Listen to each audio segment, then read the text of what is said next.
दैनिक जागरण अखबार में आज एक खबर पढ़ी। खबर को पढ़ के हंसी भी आई और दुख भी हुआ।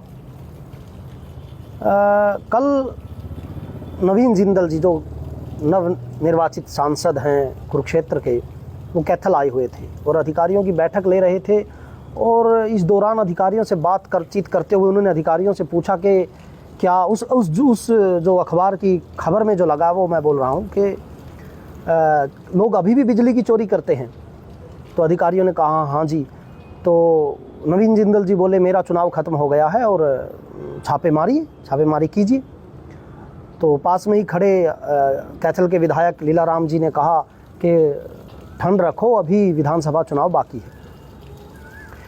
इसमें इम्पोर्टेंट बात है कि नवीन जिंदल जी बोले क्या लोग अभी भी चोरी करते हैं। ये समस्या होती है जब सांसद आपके बीच का ना हो या विधायक आपके बीच का ना हो, उसे समझ नहीं आए लोगों की समस्या। नवीन जिंदल जी को लगता है देश विकसित हो गया है, लोग अमीर हो गए हैं, देश में गरीब कोई नहीं बचा है, क्योंकि वो उस दुनिया के आदमी है जहाँ गरीबी और ज़रूरतों का अभाव देखा ही ना हो किसी ने। मैं उनको बताना चाहूँगा कि थोड़ा सा आप प्रशासन में एक जानकारी और कर लीजिए।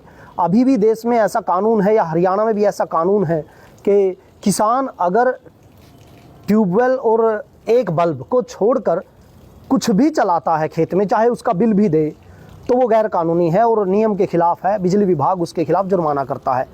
यहाँ तक कि बिजली विभाग के अधिकारियों ने ये मजबूरी हमें बताई है कि अगर जब नियम ही नहीं है कि अगर पंखा भी किसान चला लेता है तो हम उसका जुर्माना करने का अधिकार है हमें।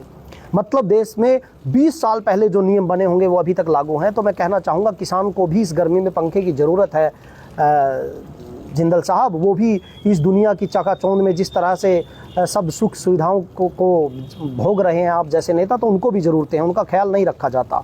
दूसरा, एक अगर पशुपालक है किसान, अगर उसको ठीक ठाक दूध उत्पादन करना है और वो भैंस को पानी पिलाता है, क्योंकि जोहड़ वगैरह नहीं रहे अब विकसित भारत में कि उनको पानी पिलाना है या उनको चारा काटना है, वो मोटर से काटता है, तो अगर वो सारा खर्चा भैंसों को उसका बिना चोरी करेगा तो वो दूध उत्पादन नहीं कर पाएगा। फिर आपके बच्चों को सिंथेटिक दूध या मेलामाइन मिला हुआ दूध पीना पड़ेगा। अगर ठीक ठाक सस्ता दूध उत्पादन करना है किसान को, तो उसकी मजबूरी है, उसे बिजली चोरी करनी पड़ेगी।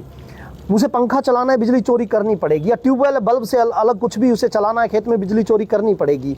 और एक सामान्य परिवार, आप समझें, आपने बेशक वस्तुएं कितनी भी फैला दी हों, इस पूंजीवाद के दौर में घर घर तक कितना भी आपने चीज़ों को बेच दिया हो, लेकिन लोगों की आमदनी नहीं बढ़ी है। अभी भी बिजली का बिल इस समय लोगों के लिए एक बड़ी समस्या है। बिजली इतना भारी खर्चा है कि लोग अगर उसे पूरा देंगे तो उनका घर नहीं चल सकता। आप सोचते हैं कि देश अमीर हो गया, ये आपको लगता है क्योंकि आप दूसरी दुनिया के आदमी हैं।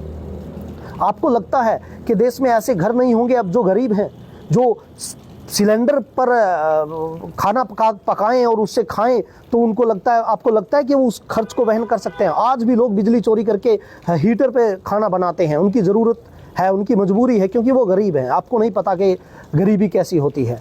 तो मैं आपसे इतना ही कहना चाहूँगा कि समस्याएं बहुत हैं। और जो आपने पूछा क्या लोग अभी भी बिजली चोरी करते हैं, मेरा चुनाव खत्म हो गया, हाँ छापा मारिए, कितना हास्यास्पद बयान है।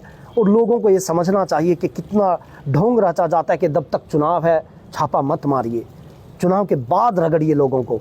लोगों की ज़रूरतें तब भी वही थी, लोगों की मजबूरी तब भी वही थी, चुनाव के बाद भी वही है। ज़रूरत और मजबूरी ये आपको समझना होगा। आपको लगता है चुनाव ख़त्म, अब लोगों को रगड़िए, तो मुझे लगता है लोगों को समझना चाहिए।